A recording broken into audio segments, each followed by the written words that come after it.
Olá, sejam bem-vindos à nossa segunda parte da revisão dos princípios de termodinâmica aplicados à pirometalurgia para o nosso curso de Metalurgia dos Metais Não Ferrosos. Vamos falar de energia livre de Gibbs. A importância da energia livre de Gibbs é que ela nos diz se uma reação ela é espontânea ou não. Por definição, energia livre de Gibbs é igual a entalpia menos a temperatura multiplicado pela entropia. Ou a variação da energia livre de Gibbs é igual à variação da entalpia menos a temperatura multiplicado pela variação da entropia. Esse é um curso de revisão, nós não vamos entrar em detalhes sobre os conceitos de entalpia e os conceitos de entropia. Caso vocês achem necessário, eu posso pensar em criar um vídeo falando um pouco sobre isso. Principalmente o conceito de entropia, que é um conceito muito complexo e bem abstrato.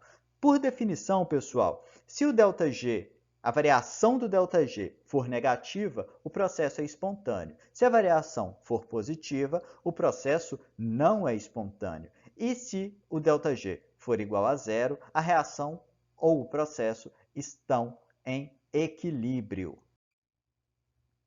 A variação da entropia com a temperatura pode ser descrita numa equação bem parecida com a equação de entalpia. A diferença é que entropia é a integral de Cp sobre T dt. Lembram que entalpia é a integral de Cp dt.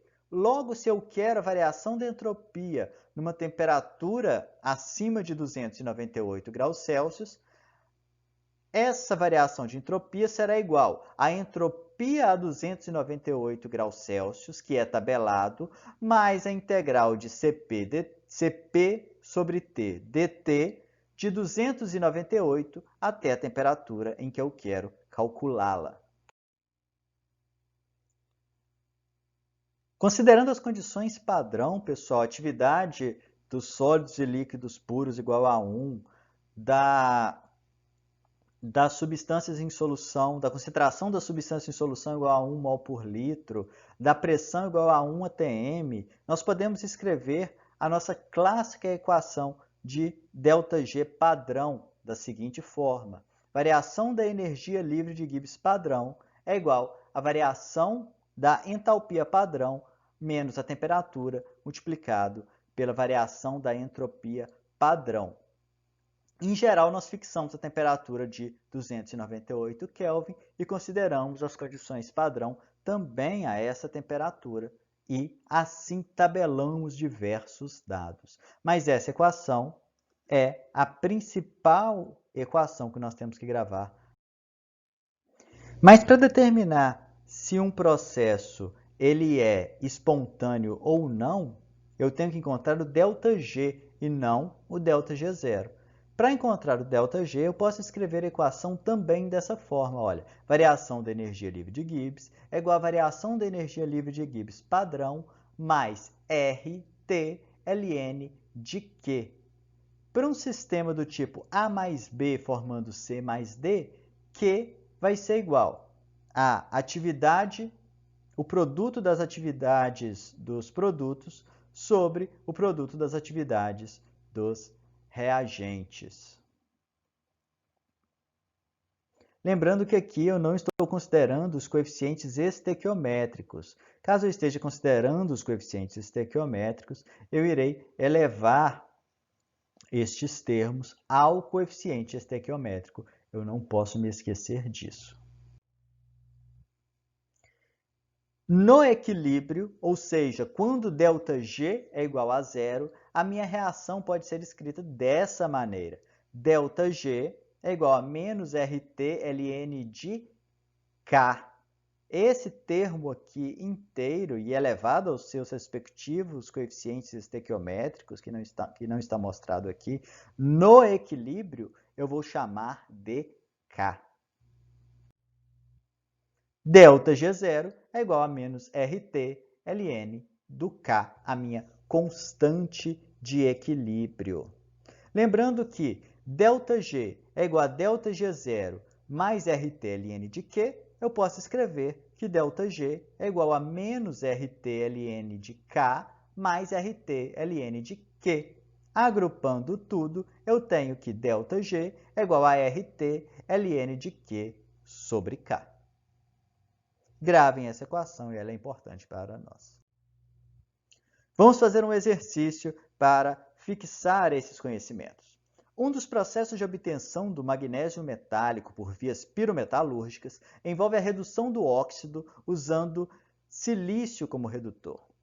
Se a temperatura de processamento é definida como 1200 graus Celsius, determinar em que condições a reação será viável. Vamos considerar que o ΔG0 a 1200 graus Celsius para essa reação é 65.000 calorias por mol. Então vamos lá. Primeiramente, escrever a equação. 2MgO sólido mais Si sólido, formando 2Mg na sua forma de vapor devido à temperatura, mais SiO2 sólido. A equação de ΔG é igual a ΔG0 mais RT ln de Q, pode ser escrita dessa forma aqui, olha, ΔG igual a 65.000 mais RT ln de Q. Sendo que, olha só, os produtos dos produtos dividido pelos produtos dos reagentes, cada um elevado aos seus respectivos coeficientes estequiométricos. Como nós vamos considerar que o SiO2, o Si e o MgO estão puros nas suas condições padrão, a atividade deles é igual a 1. Então, só sobra para a gente a pressão parcial do Mg. Então, a minha reação vai se resumir a ΔG igual a 65.000 mais RT ln da pressão parcial de Mg ao quadrado. No equilíbrio, isso é igual a 0. Resolvendo essa equação, como está descrito aqui embaixo, nós vamos obter que a pressão parcial de magnésio no equilíbrio é igual a 1,5 vezes 10 elevado a menos 5 atm. Observe que o magnésio na sua forma de vapor está, na minha reação, do lado dos produtos. Então, se eu aumentar a pressão de Mg, eu desloco a equação para a esquerda. Se eu diminuir, eu desloco a equação para a direita. Então, para a reação ocorrer, eu preciso ter uma pressão parcial de magnésio menor do que foi encontrada aqui. Eu posso correlacionar a minha constante de equilíbrio com o meu ΔH0 de acordo com essa equação aqui. d ln de K dt é igual à variação da entalpia padrão sobre RT ao quadrado.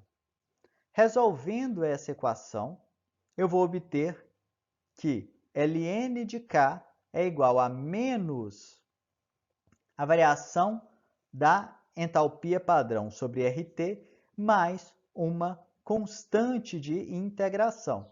Essa constante de integração eu vou encontrar dependendo dos valores de ΔH e do K de equilíbrio da minha reação. Então, cada reação eu vou ter uma constante específica. Então, eu vou precisar das condições de contorno para determinar essa constante, como em qualquer resolução de uma equação diferencial. Vou deixar para vocês esse exercício para treinarem em casa. MO metálico é obtido a partir do óxido MoO2 por reação de uma mistura gasosa que contém 80% de CO, 20% de CO2 a 1050 graus Celsius e pressão total do meu sistema igual a 2,5 atm. Deseja-se verificar se o processo é viável nessas condições usando os seguintes dados. A constante de equilíbrio é 900 graus Celsius, olha, diferente da temperatura da minha reação, é igual a 0,167. A variação da entalpia da minha reação é igual a menos 55,5 quilocalorias por mol e ela é constante entre 900 e 1050. Eu posso considerar ela constante nessas condições. Então, determine se esse processo ele é viável ou não. Pessoal, muito obrigado. Terminamos aqui a nossa segunda parte da aula.